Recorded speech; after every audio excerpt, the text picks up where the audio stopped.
after that absolutely abysmal performance that the Giants put up against the Minnesota Vikings, the big topic and the elephant in the room was Daniel Jones. This was by far one of the worst performances that Daniel Jones has had as an NFL starter.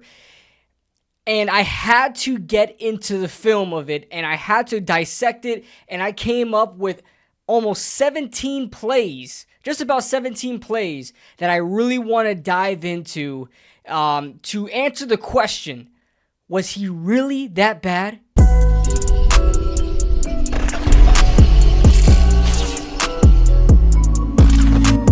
Is being sponsored by BetUS. Make sure you guys take advantage of this amazing offer of 150% bonus up to $2,000 on your first 3 deposits. That's right, 150% bonus. With the NFL season finally here, you can take advantage of this offer using promo code YouTube150 on BetUS. Thank you to BetUS for sponsoring this video. Now back to it. What is going on, guys? What is going on, 27 Squad? Welcome back into another video.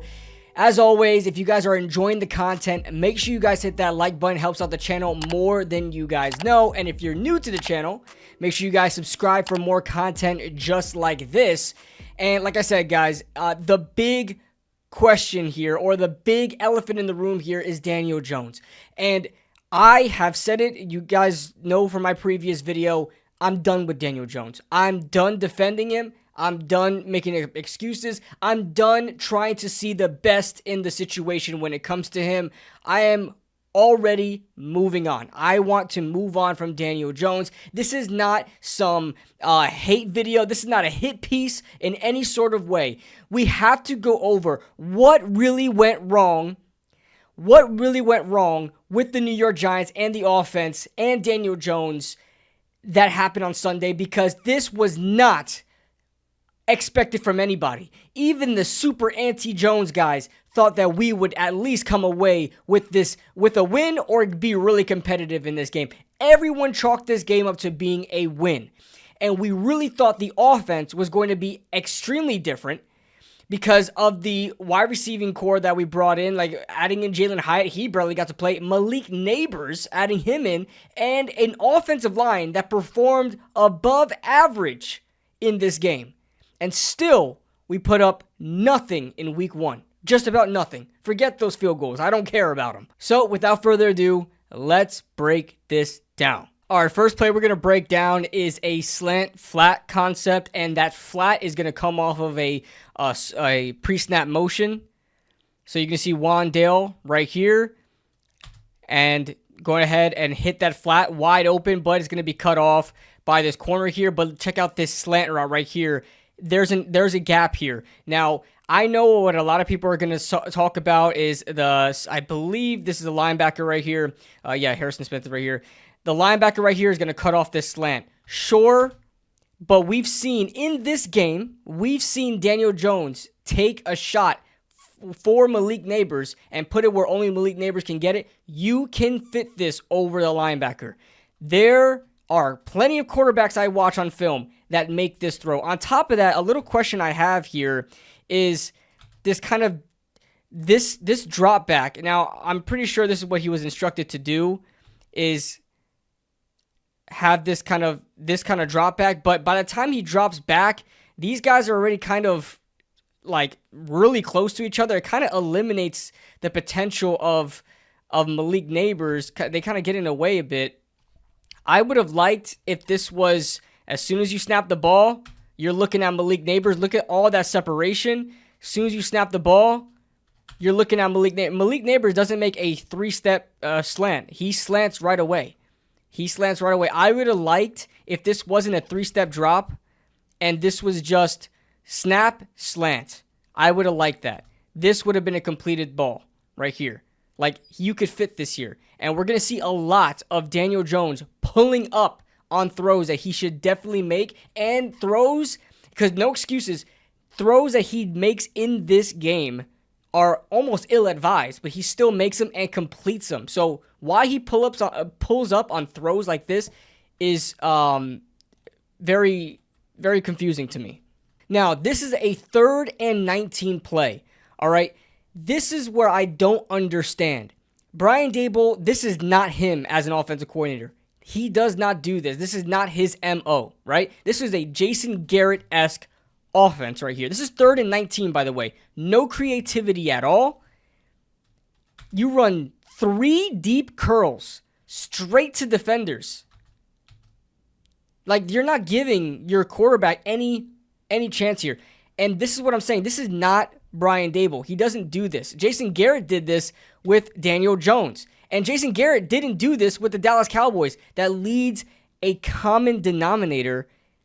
Is it because of Daniel Jones that these offensive minds dumb down their offense to simple curls? On a 3rd and 19, you better cook up something crazy, right? Use your wide receiver's athleticism, right? Wandale has that speed, right? Malik Neighbors has that quickness. Like, no creativity at all. I don't even want to blame Brian Daboll because this is not his type of offense. He doesn't like to run offenses like this. Sure, you've got this dump off right here, but it's 3rd and 19. I can understand Daniel Jones not throwing this here, but why? Why is it that you have talented receivers here, Darius Slayton, Wandale Robinson, Malik Neighbors, and on 3rd and 19, in quarters against quarters defense, you run deep curls? That doesn't make any sense to me at all. All right, next one isn't so much about Daniel Jones, but just more about the offense. I don't know what it is. In 2022, I think it worked a lot better, but the Giants have not been able to figure out the rollout game. It's not even that. It's just that it's well covered. So I'm trying to figure out, is it just more predictable than most? Like, these linebackers do a great job. Like, even in the preseason, the Giants were not able to run a lot of rollouts. This is all, like, basically covered here. I don't see Daniel Jones, making this throw, cross body, on the run, to the other side of the field. I don't see that happening. Maybe if he were to set his feet and throw this, possibly, but I'm not expecting that of him. But like, this is closed right here. Like, this is closed off. You have no options really. I mean, you can try to get this out to Malik Neighbors, but that's a hospital ball waiting to happen. I don't know why the Giants have not been able to run the rollout game efficiently. Sam Darnold did it how many times against us in this game? Sam Darnold, and everything was open. I mean, you had wide open tight ends. Like, I don't know why this is constantly covered. And Theo Johnson, as much as a lot of people like to say that he's got the speed, he's like a RAS scorer demon, this is the type of routes that he runs. Like, he's not very athletic. Like, he's this linebacker step for step for him. You know what I mean? I got a better feeling that Daniel Bellinger can do a better job than this. I mean, he takes a really wide angle here, like very slow angle here, trying to turn. I don't know. I don't know why the Giants can't figure out the rollout game. All right, so now watch this. Malik Neighbors is in pre-snap motion. We love to see motions, all right? This was a great play design, in my opinion. Great play design. Daniel Jones just takes forever to process this and almost gets it picked off. This does not help. It does not help you out whatsoever. I mean, I know why Daniel Jones is pulling up on throws, right? He just doesn't want the scrutiny. He doesn't want to pick the ball off. He's too scared. Right? He's become scared over the years. I get it. The fans have been killing him. I'm sure the coaching staff has been killing him. Brian Daboll killing him for making stupid throws. But this is a throw that, dude, it's here. It's open. The more you pull up on this throw and you got pressure coming at you, you're pulling up on this throw, you throw it late. And it's almost picked off. I mean, that linebacker did a good job getting there in time. But, man, have some anticipation. Like, when you know where your wide receiver is going to be at, you know that he has to turn around, you can throw this. He doesn't need to be completely facing you, clapping his hands, waiting to get the ball. You could have thrown this already. This was not as soon as he dropped back. He had time. I don't know. His drop back was a little late. His drop back was just too I feel like he took an extra step there. I feel like that should have been it right there. I don't know. He pulls up on it. It's too late. It's too slow. It was there against zone. This is what you want. This is what you want to see. Eventually, if you wait too long, it's going to be almost picked off. And this can't get any simpler than this. You are given an easy play here. I mean, look how far this linebacker drops back. This is completely open for Wan'Dale, and you flat out miss him. I get it. Wan'Dale pulled up here. He did. Okay? He probably should have kept running. And you can argue this is on Wan'Dale. He's hit as he throws. You can argue this is on Wan'Dale. But why does these type of discrepancies, these types of mishaps happen to the Giants? We are given this easy play. And it's either one or the other. It's either Daniel Jones being inaccurate, we'll get to that later, or Wan'Dale pulling up on this. Now, I've had issues with Wan'Dale in the past, going over film reviews of him in the flat and not turning around for the ball to give Daniel Jones an option. He just keeps his back turned. This may be on Wan'Dale as well, but it just adds on to the constant woes of the New York Giants offense. I mean, this is given to you right here. I mean, Minnesota was on these receivers all game. You have a chance, and nothing. The Giants were in 12 personnel way too often in this game for my liking. Like, I get it if you want to pound the rock, ground and pound, all that. We didn't even do much of that either. But I feel like they were in 12 personnel way too much. Now, on 3rd down and 2, they decide to go empty. And what is this play call? What is this play call? This is a quarterback power, right? You have the pulling guards, a quarterback power. They did this same play early on in the game from their own 5 and got stuffed. And Brian Daboll decides to do this again on 3rd down and 2. This was a play to get in 12 personnel in. This was a play to get in 12 personnel in if you want to run that quarterback power and do it again. This was the play. Why I don't understand this one at all. And why are we running all these design runs to Daniel Jones coming off an ACL in his first game? Like, we want to talk about how rusty he is. He's coming back from injury, and we're doing this on 3rd down and 2? He's no running back. 3rd down and 2, give it to your running back. This is a power play. He's not going to go in between the tackles like that. He's not Josh Allen. And we'll go to the box view right now. I mean, if this was a running back, he would have got in there, right? He would have got through here. He would have pushed his way through here. He's a quarterback. He's not going to push his way through any of these defenders. So we try to hit the outside. Nothing is there. If you would have given this to a running back here, he's going to follow his lineman. He gets that block there, he probably would have kicked this inside. Or just, I mean, I don't know. I don't see that happening. He probably would have kicked it inside and tried his luck there. But this was not going to happen. And on top of that, you check out the box, what it looked like. I mean, this is not a good box here, okay? You got 6 guys on the line here, and I believe 6 guys blocking, but Theo Johnson is not the best blocker either. On top of that, he was not much help at all. Darius Slayton, how he developed as a route runner, I really love it. I mean, he got open.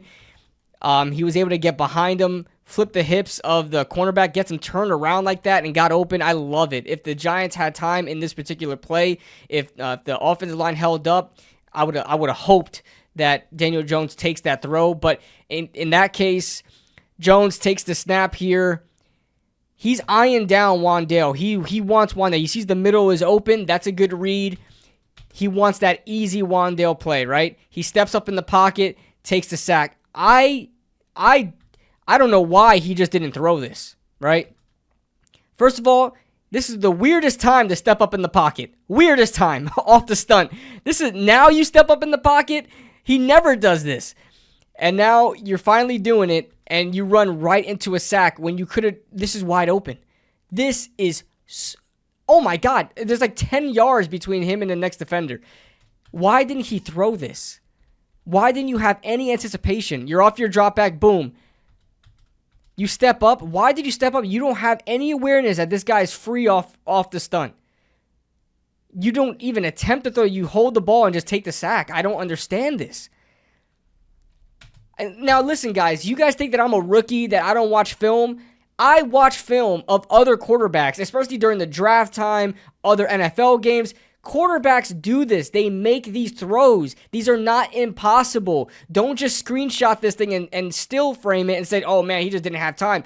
I've seen quarterbacks just throw these, man, with anticipation. You don't have to wait for your wide receiver to completely turn around and look for the ball, because by the time they do turn around, it will be there for them. They'll have time to adjust. This is lack of anticipation. This is pulling up on the throw. This is being scared to pull the trigger. I can't believe he decides to step up in the pocket when he doesn't do that. Oh, man. All right, do you remember that Malik Neighbors attempt that was almost intercepted by the linebacker earlier, where you had the clear out and the curl and the deep curl? They do it again here, this time to the other side, and Jones gets flushed out the pocket, but pulls up on a wide open Theo Johnson. Why didn't you throw this on the run? He's wide open. Even if you threw it inaccurately, he's probably going to come up with this throw. Why didn't you throw this? And then he turns around and tries to block because he thinks you're running. I don't get this at all. I don't get this. I don't get why you put. He's just eyeing a receiver that he wants Malik Neighbors. I know he wants Malik. Malik Neighbors is the read here, right? Malik Neighbors is the read here. You got the clear out here. Supposed to try to take a defender with him and create space for Neighbors right here. They tried this play again. It doesn't work, but this is what Theo Johnson and Devin Singletary is there for. When this is not here, you're going to hit this right here, right? These easy dump-offs. He's on the run. You don't just throw this? Why? Why are you running? And then Theo Johnson decides to block because he thinks Daniel Jones is coming. But, why are you pulling up on these throws? And I hate to keep sounding like a broken record, but it just keeps popping up over and over and over again. And then the low throws. The low throws, we saw plenty of it in this game. I don't want to go through every single one of them, but man, even guys like Theo Johnson, who are 6'7", just throwing at their ankles. He had a clean pocket to make this throw here. We'll look at the box view in a second. Clean pocket. Again, waiting for Wandale to show up in the middle of the field. Wandale was getting open in the middle of the field all game. They were running a lot of Tampa too, which means the linebacker is going to be a little bit more farther back than your typical mid-zone, for a linebacker. So they're running Tampa 2 right now. That means Wandale's going to be open in the middle, but you got to be quick with it. You got to be quick with it before these other outside linebackers, and occasionally maybe a safety is there if they're running nickel or dime, are going to close up on it. You have a clean pocket, you set your feet, you're making your throwing motion, it's there. Jihad Ward, I can't believe Jihad Ward was a menace in this game. I can't believe Jihad Ward ruined the Giants' life in this game. He was bullying everybody, and he does it here, a spin move on Greg Van Roten. And low throw to Wandale. You can see from the box view here. I mean, that was bad. That was bad. He was doing that to John Runyon too, and it's just too low. Why did you have to make it that low? I get sometimes you have to make low throws because the defender's coming up on you, but this is way too low. It doesn't even get to Wandale. You don't even give him a chance to make this catch. This would have been a big gain here, a chunk yardage gain. And on top of that, I mean, he already made up his mind. He already wanted to make a throw here, but you have another, again, two, they just left the flats alone. They just left them alone. You had Theo Johnson and the running back here. It's probably Devin Singletary.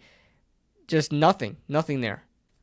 Look at this. This is something that you're going to see on film. If you've been watching Daniel Jones, you would have said he would have never thrown that. He would have never thrown that ball. All the screenshot analysts out there that say, oh, look at this defender. They would have had a field day with this one. But Daniel Jones throws the ball. Look at this throw. That's a beautiful throw. That's a great throw. When you need to make a play, you trust your receiver, you trust yourself, and you make a beautiful throw. Check this out. Okay, this is going to be a outside post route. Malik Neighbors. I want to say that's Stephon Gilmore. Who's number 2? I want to say it's Gilmore. I think the other one was Shaq Griffin or whoever it is. Whoever it is. I think this is Gilmore. Inside leverage. Okay, this is covered. This post route is covered. He lets him outside. This opens up. If you're Stephon Gilmore, you want to have inside cover because you want to shut down the inside routes, right? And you want to allow him to just make, whether it be a comeback or a 9 route, right? That's the possible routes you're allowing there. Malik Neighbors says, I don't care. You gave me the outside. I'm going to take the outside. I'm going to run my route. Jones, look at this. Look at this. Screenshot analyst out there. Everybody's going to circle Stephon Gilmore here. Jones can't make this throw. That is ill-advised. You're just asking for a pick. Jones puts it only where Malik Neighbors can get it. Look at that throw. I know Daniel Jones can do this. What frustrates me is that he doesn't do it. He doesn't do it. And it's complete, and it's a big play downfield. And check out this throw from the box. Okay? Clean pocket. Beautiful. I mean, this is great. Clean pocket. Makes this throw. That's a beautiful throw. I'm going to applaud him on this. That's a beautiful throw. Only Malik Neighbors was getting that. And good job to Malik Neighbors for recognizing what was going on, that he's actually throwing to him. Oh my gosh. Good adjustment on the ball. Just, I have no complaints about this whatsoever. This is the type of stuff I want to see from DJ, man. Was it an ill-advised throw? Yeah. If you ran this play again, I would probably say, DJ, don't throw it. But he did anyway, and it's complete, and it was a big play downfield. That's the DJ we want to see. That's the quarterback we want to see. It doesn't matter. We want to see a quarterback that balls to the wall, is going to trust his receiver, and most importantly, trust himself to make this throw. Lack of creativity from the offense. This is not Brian Daboll. You watch Buffalo Bills film from back when Brian Daboll was there, you're not seeing these type of plays, man. This is not Brian Daboll. All right, he runs a lot of in-breaking routes, a lot of routes that kind of help other routes get open. Very complicated offenses. Why are we running deep curls here and hoping that one of these guys are going to get open? Now, these are kind of open. I would have thrown this ball right here. We've seen Daniel Jones throw this ball in the preseason, and it was complete to Malik Neighbors. Malik Neighbors right here. He's being covered by that linebacker, but this is open. I don't know who exactly that is. I think that's Darius Slayton, if I'm not mistaken. But you finish your drop back. He's actually your first read. Why didn't you throw that? Oh my God, why didn't you throw that? Look at that separation. Why didn't you throw that? And if you didn't want to throw it, why didn't you throw this? Why didn't you throw the dump off? I don't understand. Why are we pulling up on throws? Why are we pulling up on throws and running into sacks, guys? I'm sorry. You ran into this one. What were you trying to do? Gain some yards? 4-man rush. You have a clean pocket right here. If you don't like this throw, that's what dump offs are for. What? I'm confused, brother. Nobody's on the running back. Nobody's on him. Look at the separation. This running back is gonna get a first down. I promise you. With the angle right here, you lead him upfield a bit, this running back is probably beating him one-on-one for a first down. I guarantee it. All right, we're going to talk about the Daniel Jones interceptions. First one is the pick 6. I have a hard time blaming Daniel Jones for this. I do. Do I think he should have pulled up on it? Maybe, but then if he pulls up on it, we're just going to be calling him out for pulling up again on a throw, and we're not even going to have known that even if he threw it according to Next Gen stats, he threw it in 1.18 seconds. That is a fast as hell throw, right? That is a catch and release, right? I have a hard time really blaming Daniel Jones for this. I do. Maybe if he would have threw it with more power, but then again, I mean, he only had the ball for 1.1 seconds. Okay, it's going to be a hard time really trying to get a good grip on the ball and just slinging it as hard as you can and having good footwork and this and that and being accurate, right? it's hard. It's hard to really put blame on him for this. I think this was just a great play, but you know why I knew? You know why this edge rusher who has been ruining his life, Andrew Van Ginkel, who hurt Daniel Jones' neck against Miami last year? Look at this. Okay, check out. Look at this. Look what Andrew Van Ginkel is looking at. He's looking at the motion with Wandale. He knows this is a screen. You have trips bunch right here with these wide receivers, and they're not close to the line, okay? They're pretty far out in the slot. He notices that. And in the interview, he said he knew he had to throw it quick. Check this out. He doesn't even engage. Everybody's blaming Illuminor here. No, he doesn't. You think Illuminor were supposed to go all the way up to the second level and go get Andrew Van Ginkel? That's not how offensive line works, okay? Illuminor did his job. Van Ginkel didn't even engage. He knew this was a screen automatically. I don't blame Daniel Jones for this at all. This was a bad play call. He knew this was a screen. You're using your wide receivers as screen blockers, right? You motion your wide receiver behind them in like this diamond set. Come on. This was a screen. Easy interception. I mean, this was just a bad play call. So close to your end zone, backed up into your end zone. That's ridiculous. That is inexcusable from Brian Daboll. I love Brian Daboll. I love him. I defend him a lot. This is not defendable. I'm sorry. This was asking. He doesn't even engage with the rush. He doesn't even rush. His immediate reaction was to go get the ball before the snap was even made. You can look at his head movement. He knows that this was a screen. He's watching Wandale. Look at his eyes, his helmet. He knew it. Screen. Give me that to the house. Come on. Easy. All right, here's an RPO. I'm not sure this is a double slant. I think Slayton was supposed to sit there, like a slant sit. And I think Malik Neighbors from the slot was supposed to keep going there. This is throwable. I mean, this is what you want to see. Sure, is Malik Neighbors going to have to deal with this safety coming down? Absolutely. I wouldn't say it's a hospital ball. I think if you lead him, you can get him. They're probably going to have a gang tackle right there, but that's going to be a complete ball. Why did you pull up on this? First of all, this is an RPO, right? This is an RPO. You pulled this thinking that something's going to get open. All right, something did get open. Why didn't you throw this? If you weren't confident that something was going to get open, you would have left the ball with the running back. And look at him pumping the ball like he's scared. He's hesitant. Watch his body language here. This is almost like a CSI like investigation. Watch his body language. Just look at him pulling up on the. He's hesitant. Why are you so hesitant to throw the ball? You keep missing your window and opportunity. Once that window is closed, you might as well not throw it. All right, the window is closed. Don't throw the ball now. There's no one to throw to anymore. You missed your opportunity. This is an RPO, run pass option. That's what RPO means if you guys don't know. You're going to pull this if you think that something's going to open up. If you don't, you're either going to keep it for yourself and run, or you're going to give this to your running back and let him run, right? I don't think Devin Singletary was going to go far with this run. He made the right decision in pulling the ball, and this was open. This slant was open. I don't think it was a hospital ball at all.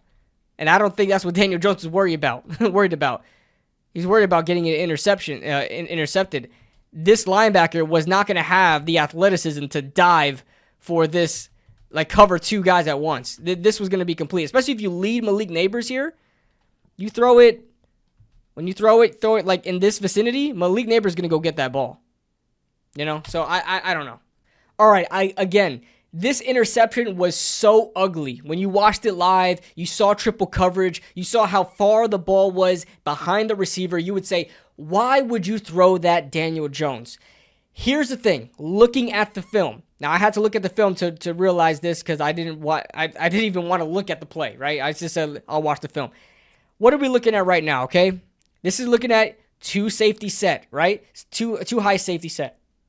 What is the best region or area to target against two high safeties. It is the middle. When you split the safeties, all right? You want to run your seam routes. You want to run your post routes. That's the type of stuff you want to run there. And they do that here. Now, the Vikings were running a lot of Tampa 2 in this game, and they did so again with this linebacker, right? They had double A gap pressure with the linebackers, but they dropped back. It's going to be a 4-man rush, and this linebacker is going to sit in the mid zone, regular position for a cover 2, and they ran Tampa 2 again. There was only a small window here to fit this through because this linebacker is pretty much acting, especially this far, into in the end zone. The field is kind of condensed, so this linebacker is more so acting like a safety, right? Dropping back, acting like a safety. There's a small window here to throw. I like that he had the guts to try to split the safeties here and get this ball out. And it was way underthrown and intercepted. I don't necessarily have a problem with the decision. I like gunslinger mentality. I want to see you take shots like this, but the execution was piss poor. Piss poor to Darius Slayton. Let's look at it from the box view. This is going to get a way better view. Check this out here. Okay, if you guys play Madden, you guys see that nickel set and you see double A gap. All right, this is what you're looking at right here. Double A gap pressure. Usually you're going to see some like a mid blitz here, but they don't. They back off, and this is going to turn into a cover 2, Tampa 2. All right, he's going to get to his zone here. This linebacker 44, who did a great job in this game, by the way. I don't know who that is, but did a great job in this game.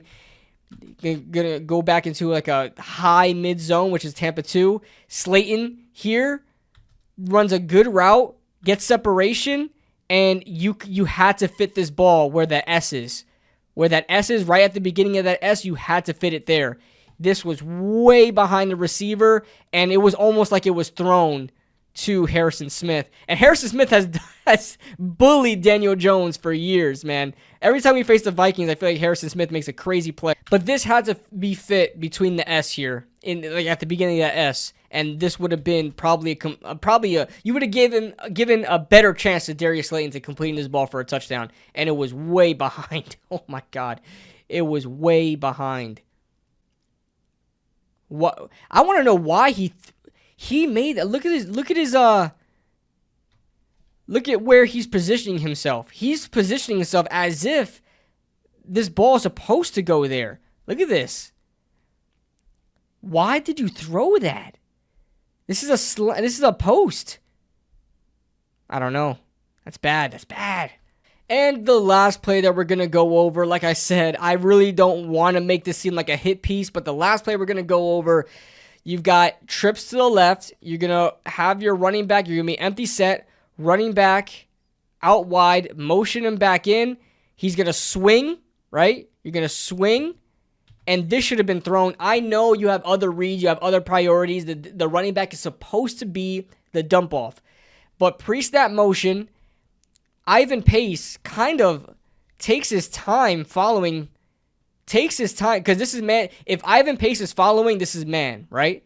He takes his time following Devin Singletary. Why Daniel Jones did not recognize this is beyond me, because when you run pre-snap motion, when you run motion, you are looking for whoever's going to follow your motion, right? Here, he kind of takes his time here. And Singletary has a little bit of sense of urgency. It's almost like he wanted this ball. Why didn't you throw this immediately? Give a chance to Devin Singletary to hit the pylon. I mean, I get there's other reads. I get Devin Singletary is probably your last read. But if you recognize this, fuck all those other reads. I mean, give Devin Singletary a chance here. He's looking at you as soon as you snap the ball. There's no excuse where he wasn't looking at the ball. He's watching you. Look at this. A quick pass here, lead him upfield, and you're giving him one-on-one with Pace because Harrison Smith is going this way. This linebacker doesn't even know what's going on. That's it, guys. That's all I got for you. I hope you guys enjoyed the video. Again, I am trying to tell you guys what is going on, what I'm seeing, and that how unacceptable it is to be a starting quarterback, paid like a franchise quarterback, and putting this on the field. This is these are huge no-nos, and I really, if anybody's out there, if QB School is watching this video, he's a friend of the channel. If QB School is watching this video, I would love if he broke down Daniel Jones versus the Vikings, because this is insane. That being said, guys, if you guys enjoyed the video, make sure you guys hit that like button and subscribe if you are new to the channel.